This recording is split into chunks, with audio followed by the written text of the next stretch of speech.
بسم الله الرحمن الرحيم బిస్మిల్లాహిర్ రహమానిర్ రహీం.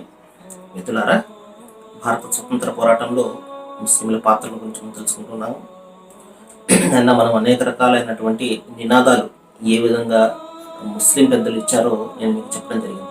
ఇందులో చాలా మంది, బహుశా 1%, 2% తప్ప మిగతా ఎవరికి కూడా ఈ విషయాలు తెలియదని నేను నమ్ముతున్నాను. ఎందుకంటే ఆ చరిత్రను మనకు దాచిపెట్టేయడం జరిగింది. ముస్లింల పాత్ర ఏమీ కూడా లేదు స్వతంత్ర పోరాటంలో అన్న విధంగా చరిత్రను వక్రీకరించడం జరిగింది. ఎప్పుడు చూసినా స్వతంత్ర యోధులు అనగానే మనకు గాంధీ గారు, నెహ్రూ గారు, సర్దార్ వల్లభాయ్ పటేల్, సుభాష్ చంద్రబోస్, భగత్ సింగ్ వీళ్ళు మాత్రమే జ్ఞాపకం వస్తారు తప్పించి ఏ ఒక్క ముస్లిం పేరు కూడా మనకు జ్ఞాపకం రాదు. మహా అయితే అబుల్ కలాం ఆజాద్ గారి ఒక్క పేరు మాత్రం మనకు తెలుస్తూ ఉంటుంది. కానీ ఎంతో మంది చరిత్రకెక్కినటువంటి, చరిత్ర పుటలకు ఎక్కినటువంటి అనేక మంది తమ ప్రాణాలను పోసిన కారణంగానే ఈ రోజున మనం ఇక్కడ స్వేచ్ఛావాయువులు పీల్చుకోగలుగుతున్నాం. మహాశీలరా, యూసుఫ్ మెహర్ అలీ గారు 2 నినాదాలు ఇచ్చారని చెప్పేసి మనం తెలుసుకున్నాము. సైమన్ గోబ్యాక్ ఒకటి, క్విట్ ఇండియా ఒకటి. అదేవిధంగా బిస్మిల్ అజీమాబాదీ గారు 1921వ సంవత్సరంలో ఒక నినాదాన్ని ఇచ్చారు. అదేంటంటే సర్ఫరోష్ కి తమన్నా అభి హమారే దిల్ మే అని చెప్పేసి. అంటే మా మనస్సుల్లో ఇంకా ఆ స్ఫూర్తి, ఆ ఉద్యమము, ఆ తీవ్రమైనటువంటి కోరిక, స్వతంత్ర కోరిక అనేది ఇంకా మా మనసుల్లో అలాగే ఉన్నది అని చెప్పేసి ఆయన 1921లో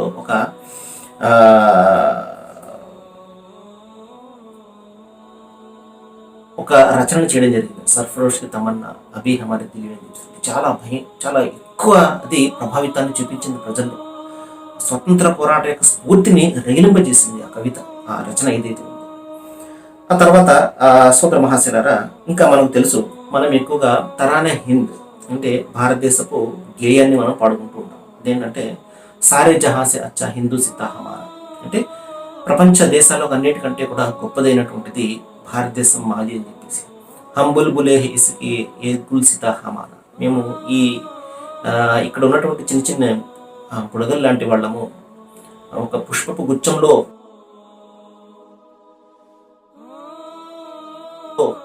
ఉన్నటువంటి మొత్తం పుష్పాలము మేము అని చెప్పేసి అద్భుతమైనటువంటి కవితను రాసినటువంటి వారు.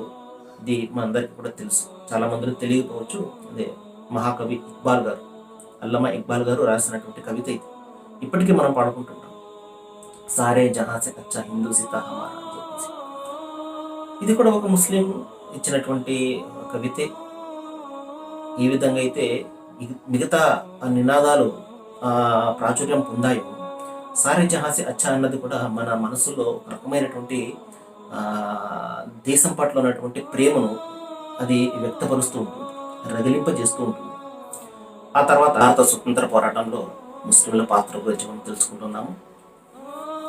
మరి నిన్నటి వరకు కూడా మనం తెలుసుకున్నాము ఈ విధంగా అయితే భారత స్వతంత్ర పోరాటంలో స్ఫూర్తిని రగిలించినటువంటి నినాదాలు ఏ విధంగా ముస్లిం సోదరులు ఇచ్చారో, అదేవిధంగా మనము మన భారత పతాకాన్ని మనం చూస్తాం. 3 రంగులు ఉన్నటువంటి పతాకం. పింగళి వెంకయ్య గారు దీన్ని డిజైన్ చేశారని చెప్పేసి మనం చదువుకుంటాం. కానీ దానికంటే ముందు ఒక ముస్లిం మహిళ దీన్ని డిజైన్ చేయడం జరిగింది. ఆమె సురయ్య తయ్యబ్జీ అనే ఒక ముస్లిం మహిళ దీన్ని డిజైన్ చేసిన తర్వాత ఫైనల్ డిజైన్ ఆ విధంగా వచ్చింది. చరకా ఉంటుంది మొట్టమొదటి స్వతంత్ర భారత పతాకం. ఈ విధంగా ఒకసారి మనం గమనించినట్లయితే అనేక విధాలుగా, అది అంటే ఒక ముస్లింలనే కాదు, ముస్లింలు, క్రైస్తవులు, హైందవులు, ప్రతి మనిషి కూడా కులమతాలకు అతీతంగా పోరాడిన కారణంగానే భారత స్వతంత్రం సిద్ధించింది. ఈ విషయాన్ని మనం గమనించాలి. ఈ రోజున కొంతమంది బయలుదేరారు, కొంతమంది స్వార్థపూరితమైనటువంటి నాయకులు ప్రజల మధ్య చిచ్చులు పెడుతున్నారు, మతాల మధ్య, కులాల మధ్య. ఎందుకంటే ఆ విధంగా చేయకపోతే వాళ్ళ యొక్క ఏదైతే పవర్ ఏదైతే ఉందో, రాజ్యాధికారం ఏదైతే ఉందో, అది వాళ్ళు దాన్ని సాధించలేరు. మనుషులు ఈ విధంగా మతాల పరంగా విడదీయకపోతే దానికోసం రకరకాలైనటువంటి చట్టాలు తెచ్చి ఈ విధంగా ప్రజల భయభ్రాంతులను గురి చేసి ఒక వర్గం వారిని తీవ్రమైనటువంటి ఆందోళనను నెట్టుతున్నారు. ఇది మన భారతదేశ భవిష్యత్తు అంత మాత్రం కూడా అది మంచిది కాదు మహాశిల. కాబట్టి ఎవరైనా కూడా, పాలకులు ఎవరైనా కావచ్చు, మారుతుంటారు. ప్రజలు శాశ్వతం, పాలకులు శాశ్వతం కాదు.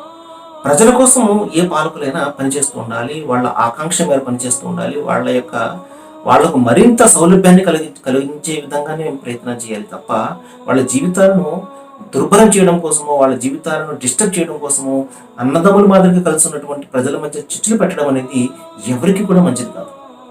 మన దేశానికి కూడా మంచిది కాదు, స్వయంగా వాళ్ళకు కూడా మంచిది కాదు. మహాశిలారు, ఈ విధంగా మనిషి శాస్త్ర సాంకేతిక రంగాల్లో ఉన్నతమైన ప్రగతిని సాధించిన దురదృష్టవశాత్తు ఈ ఏదైతే రుగ్మతలు ఉన్నాయో దీని నుండి బయటపడలేకపోతున్నాడు. తద్వారా మన దేశం ఎంతో ఉన్నతమైనటువంటి దేశం, అనేక రకాల వనరులు, ప్రపంచంలో ఎక్కడా కూడా లేనటువంటి వనరులు మన వద్ద ఉన్నాయి. మానవ వనరులు అత్యధికంగా ఉన్నటువంటి దేశంలో మన దేశం ఒకటి. అయినప్పటికీ కూడా సరైనటువంటి దిశలో దీన్ని మనము ఉపయోగించుకునే కారణంగా ఇంకా అభివృద్ధి చెందుతున్నటువంటి దేశంగానే ఉన్నాం తప్పించి మనకంటే చిన్న చిన్న దేశాలు మనకంటే ముందు వెళ్ళిపోతున్నాయి. దానికి ప్రధాన కారణం ఏంటంటే భారతదేశంలో ఈ మతాల, ఈ కులాల మధ్య ఉన్నటువంటి డిస్టర్బెన్స్. కొంచెం డెవలప్ అయింది అనుకోగానే ఏదో ఒక మత కలహం జరుగుతుంటుంది. మొత్తం అంతా కూడా మనిషి యొక్క జీవన ఏదైతే ఉందో, గమనం ఏదైతే ఉందో డిస్టర్బ్ అయిపోతుంది. సరే మహాశిలారా, వీటిని అన్నింటి కూడా మనం పక్కన పెడదాము. ఎప్పటికీ కూడా మనం అందరం కూడా ఒకటే. భారతదేశంలో పుట్టాము కాబట్టి మనం అందరం కూడా ఇక్కడ సోదరులాంటి వాళ్ళం. అంతకంటే ముందు దైవం మనకు పెట్టినటువంటి ఒక బంధం ఉన్నది, అదే మానవత్వం అనే బంధము. మానవులందరం కూడా ఇక్కడ మనం సమానమే. దైవం ముందు అందరం కూడా జవాబుదారీయే ఇక్కడ. కాబట్టి అందరం కలిసికట్టుగా ఉండి మన దేశాన్ని మనము ముందుకు తీసుకునే ప్రయత్నం చేద్దాము. దేశాన్ని దేశంలో ఉన్నటువంటి ప్రజలను విడగొట్టే ప్రయత్నాలు ఎవరైతే చేస్తున్నారో వారి యొక్క ప్రయత్నాలు మనం అందరం కూడా కలిసికట్టుగా ఉమ్ము చేద్దాం. రండి, ఇస్లాంను తెలుసుకుందాము. మీ అందరికీ స్వతంత్ర దినోత్సవ శుభాకాంక్షలు.